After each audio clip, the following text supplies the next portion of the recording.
의대 정원 확대 사태 3부입니다. 1부, 2부를 아직 보지 못하신 분들께서는 1부, 2부를 먼저 보고 오시는 것이 이해를 돕는 데 더 좋을 것 같아요. 아니면 같은 내용을 제가 중복으로 설명을 해야 되니까요. 한국의 의료 시스템이 완전 무결하다고는 그 누구도 이야기하지 않습니다. 의사들도 그렇게 이야기하는 사람 아무도 없습니다. 개선할 점도 있을 것이고 앞으로 더 발전해 나갈 부분도 있을 겁니다. 그러나 그 문제점 중에 어떤 것도 의사의 숫자가 모자라서 일어나는 일은 없습니다. 우리는 1부, 2부에서 의사가 모자란다는 말이 얼마나 얼토당토하는 거짓말인지 충분히 확인했죠. 그럼에도 불구하고 단골로 지적되는 사안들이 있어요. 그 지적이라는 것 또한 사실 세계 기준으로 보면 대부분은 호강에 겹다 못해 황당무계하기까지 한 불평입니다만 이어질 4부에서 여기에 대해서 좀 더 자세하게 말씀드릴 거예요. 이런 말들이 자주 등장해요. 대학병원에 갔더니 대기가 길더라. 몇 시간이나 되더라. 희귀과에 의사가 없다더라. 특정 수술, 특히 생명과 직결되는 일부 수술이 대기가 길더라. 이런 현실이 마치 의사가 부족하다는, 그리고 의사를 늘리면 문제가 해결될 것이라는 착각과 환상을 만들어내는 겁니다. 의사가 과장 좀 보태서 발에 채일 만큼 많은 나라인데 상가 건물마다 전문의가 적으면 2~3명, 많으면 12~2명씩 들어가 있는 나라인데도 의사를 만나려고 예약을 하고 간다는 사실 자체가 생소하게 다가오는 나라인데도 불구하고 이걸 보니까 의사가 부족하다, 의사를 더 뽑으면 그 부족을 메꿀 수 있다, 의사가 너무나 적다, 더 필요하다, 아니라는 거예요. 착시 현상일 뿐이라는 얘기입니다. 한국에서 의사를 보기 위한 대기 시간 평균 19.9분, 상당수의 의원은 러시아어만 피해 가면 사실상 내가 의사를 기다리는 것이 아니라 의사가 나를 기다리고 있는 상황이에요. 그런데 대학병원에서 진료를 보려면 길면 2~3시간씩 기다린다. 길게 느껴지죠. 뭔가 잘못된 것 같죠. 흉부외과 진료를 받으려고 봤더니 예약이 밀려 있다고 다음 주에 오라더라. 뭔가 잘못된 것 같죠. 중요한 수술을 하려고 봤더니 그 과에는 의사가 모자라서 기다려야 된다더라. 뭔가 잘못된 것 같죠. 세계 여러 나라들, OECD 국가들과 비교를 해도 3차 병원에 불쑥 찾아가서 2~3시간 만에 전문의를 만난다는 것 자체가 다른 나라에서는 상상도 할 수 없이 빠른 겁니다만 일단 타국과 비교를 하지 말고 그냥 보죠. 1부, 2부에서 비교를 많이 했으니까요. 이런 문제가 어디에서 생겨날까요? 의사가 모자라서? 의사 수가 부족해서? 아니에요. 한국 의료의 대부분의 문제점과 비효율은 바로 여기에서 옵니다. 그리고 이걸로 해결할 수 있습니다. 수가. 누가 무슨 소리를 해도 근본적인 원인은 여기에 수렴해요. 수가. 이게 뭔지 모르면 의료계의 문제점과 원인을 아무리 설명을 들어도 이해할 수 없고 아무리 고민을 해봐야 해결이 되지 않습니다. 기억하세요. 수가. 주변에 아는 의사가 좀 있거나 의료계에 관심이 좀 있는 분들은 아마 흉부외과에 대한 흉흉한 소문을 들어보셨을 거예요. 평생 결혼 안 하고 가족도 없이 살 거면 선택해라. 온몸을 갈아 넣을 과를 찾는다면 선택해라. 이런 말을 늘 듣는 것이 한국의 흉부외과입니다. 희귀과라고도 하고 기피과라고도 합니다. 그런데 왜 희귀과라는 것이 생겨날까요? 왜 어떤 과는 다른 과보다 더 인기가 있고 피안성이라는 말을 다들 들어보셨죠? 피부과, 안과, 성형외과. 또 어떤 과는 희귀과, 기피과 소리를 듣게 되는 걸까요? 의사는 다 같은 의사 아닌가요? 이 내용을 오늘 처음 듣는 분이라도 시장이라는 것이 어떻게 돌아가는지 아는 사람이라면 아마 이미 감을 잡으셨을 겁니다. 시장에서는 성과에 따른 보상이 주어지지 않는 선택은 기피돼요. 적은 효용을 주는 선택은 기피됩니다. 여러분들도 회사에 인기 부서가 있고 기피 부서가 있을 겁니다. 월급, 성과급 등의 보상이 적거나 승진이 잘 안 되거나 야근이 너무 많거나 일이 험하거나 이런 곳은 기피 부서가 되죠. 같이 경쟁을 해서 입사를 했는데 이쪽은 승진이 잘 되고 칼퇴근을 하는 부서고 저쪽은 연 350일 출근에 일도 험하다. 이러면 자연스럽게 후자가 기피 부서가 되는 겁니다. 기피과로 일컬어지는 과들도 마찬가지예요. 보상이 적어요. 효용이 적어요. 흉부외과 같은 경우에도 심장수술, 폐수술 같은 큰 수술을 하는 과인데 의원 개원을 하기는 어렵고 대형 병원급에서나 운영을 할 수 있는 과인데 보상이 적어요. 교수 자리도 많이 없어요. 의사 입장에서 진로가 불투명합니다. 그래서 지원자가 적어요. 그래서 일이 바빠요. 그렇다고 남들보다 월급을 엄청 많이 받지도 않아요. 그러면 자연스럽게 기피과가 되는 겁니다. 그러면 왜 다른 과보다 보상이 적으냐? 이제 다시 수가 얘기로 돌아가겠습니다. 우리나라는 각 의료 행위의 가격을 나라에서 일괄로 정해줘요. 무슨 수술은 얼마, 무슨 촬영은 얼마, 무슨 진료는 얼마, 다 가격이 정해져 있습니다. 그걸 의료 수가라고 부릅니다. 그리고 저 수가가 의료 원가의 몇 퍼센트를 보전해 주느냐, 과별로 연도별로 차이는 좀 있겠습니다만 뭐 한 70% 정도 됩니다. 건강보험에서 직접 운영하는 일산병원이라는 병원이 있는데 여기 원가 시스템을 가지고 연구한 결과조차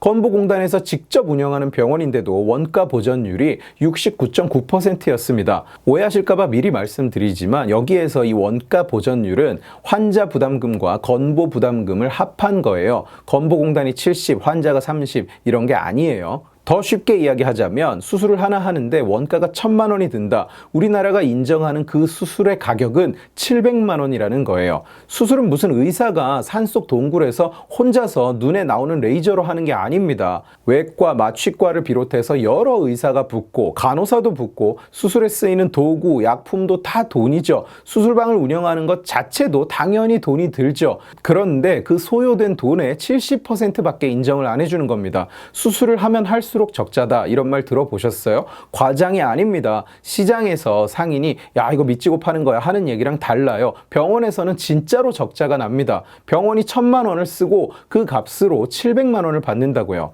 우리나라의 수가는 외국과 비교해도 터무니없이 낮습니다. 너무 숫자만 나오는 차트들이라서 보여드리지는 않겠습니다만 검색해 보시면 쉽게 찾으실 수 있습니다. OECD 국가들과 비교해도 우리보다 소득 수준이 낮은 나라들과 비교해도 적게는 반토막, 많이 차이 날 때는 8분의 1 수준밖에 되지 않습니다. 한국의 내시경 수가가 영국의 14분의 1이고 인도의 4분의 1이라고 하니까 말 다 했죠. 이 마이너스 수가가 한국의 의료 시스템의 괴상한 장면을 만들어내는 거예요. 첫째로 인기과 비인기과를 갈라버립니다. 바로 이 수가가 가르는 거예요. 원가의 70%밖에 못 받으니까 반드시 적자가 나죠. 이 부족분을 우리나라에서는 비급여라는 항목으로 메꾸게 해요. 아까 피안성을 언급했었는데 간단한 원리예요. 이 과들이 비급여 진료가 많기 때문에 인기가 있는 겁니다. 반면에 비급여 진료가 적은 과는 비인기과가 돼요. 적자를 보전하는 게 어려우니까.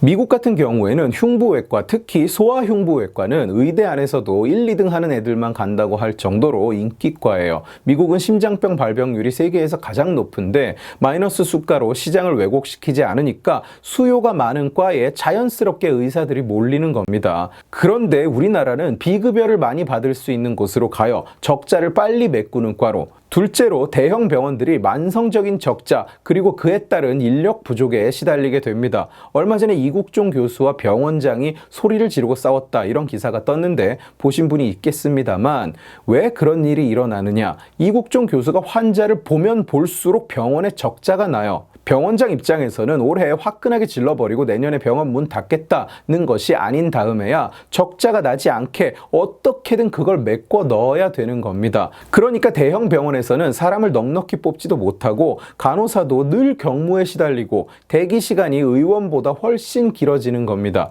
대형 병원들이 돈을 버는 것 같죠? 수익 모델이 뭔지 아세요? 주차장, 장례식장 수입, 그것도 못하면 기부금으로 연명합니다. 매년 수백억씩 적자를 보는 병원이 수두룩합니다. 이 적자나는 수가 시스템만 제대로 조정이 되면 지금 여러분들이 가지고 계신 불만 그리고 저들이 의사가 부족하다는 주장의 근거로 사용하는 모든 문제가 바로 해결이 돼요. 중증 외상이 부족하다, 흉부외과가 부족하다 다 해결됩니다. 왜냐? 그게 원인이니까요. 이게 원인이에요. 보상을 주지 않고 일을 시키니까 그 일을 할 사람이 부족해지는 거라고요. 저들이 말하는 방안, 의사를 늘린다는 아이디어로는 이 문제, 특정과에 대한 집중 현상, 도심 지역의 의료 인프라 집중 등의 문제를 해결할 수 없습니다. 또한 의학 연구를 위한 의과학자를 확충할 수도 없습니다. 이미 다 해본 것들이에요. 그리고 처참하게 실패했습니다. 이미 2010년에 우리나라는 간호사 인력난이 심각하다, 특히 지방의 간호사가 부족하다는 주장하에 지방의 간호대를 여러 개 설립하고 정원을 훌쩍 늘렸어요. 지방에서 졸업한 간호사는 지방에 취업을 할 거다.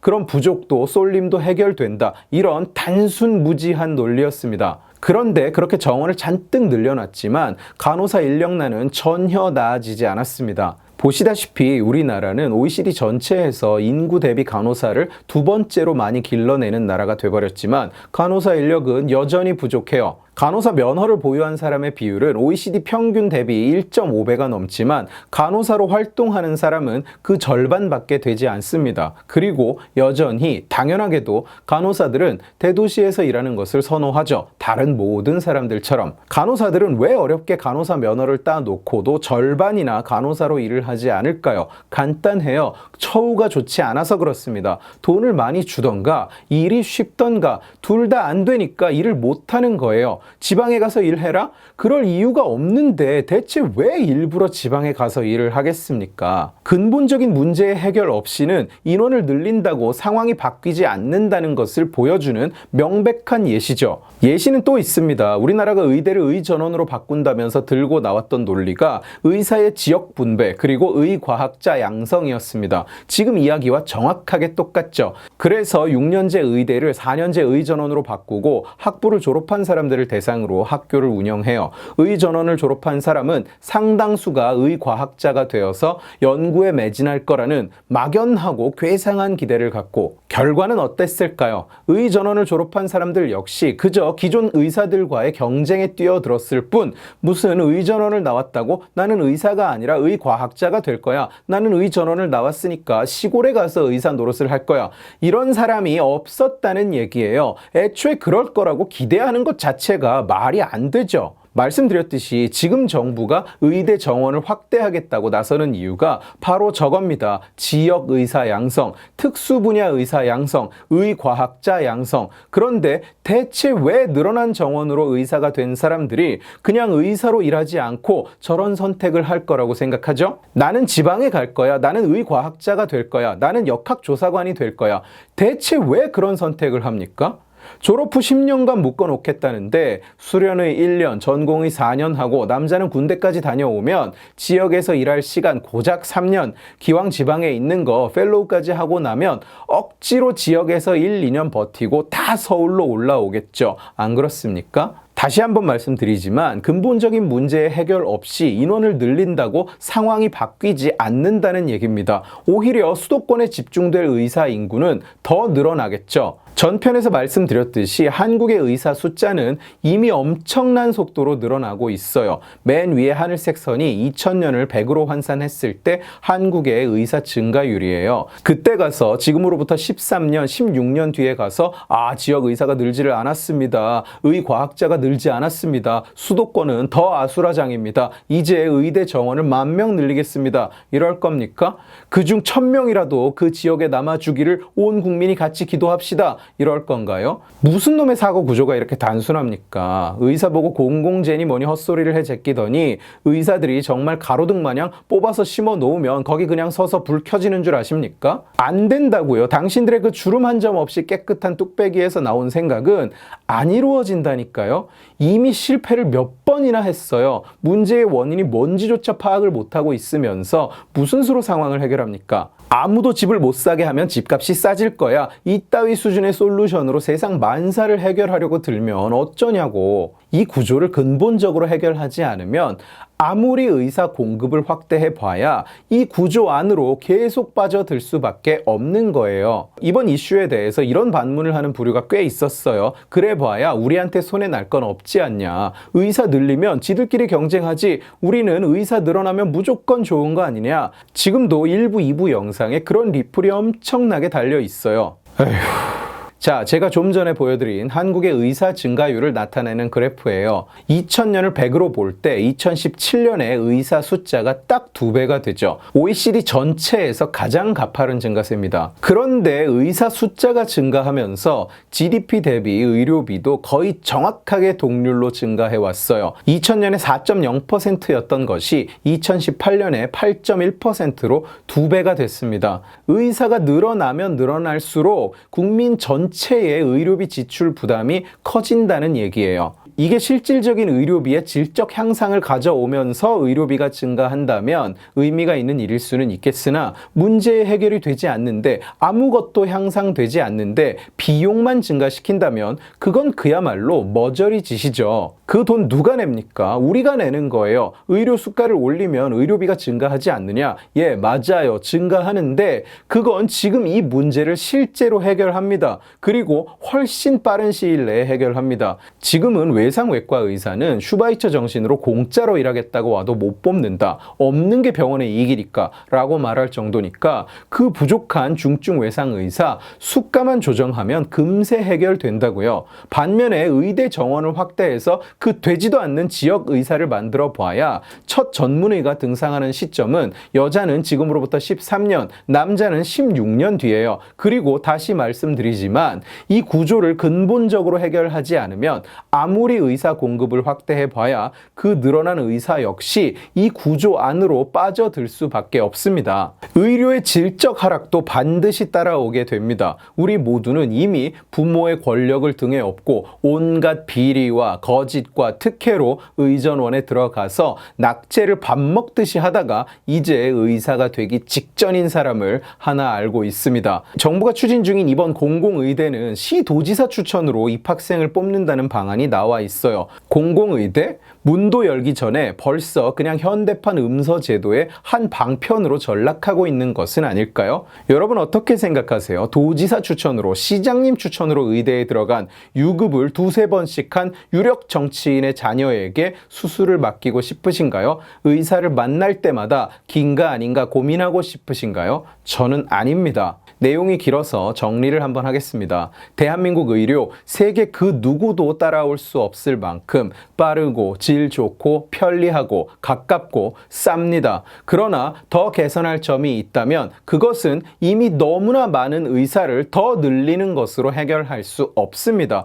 비정상적인 수가 시스템을 정상화하지 않으면 이 문제는 사라지지 않습니다. 그리고 수가 시스템을 정상화하면 그 문제는 실제로 사라집니다. 의료비 저는 더 안 썼으면 좋겠습니다. 그러나 더 써야 한다면 문제 해결을 위해 써야지 문제를 가중시키는데 낭비해서는 안 되겠죠.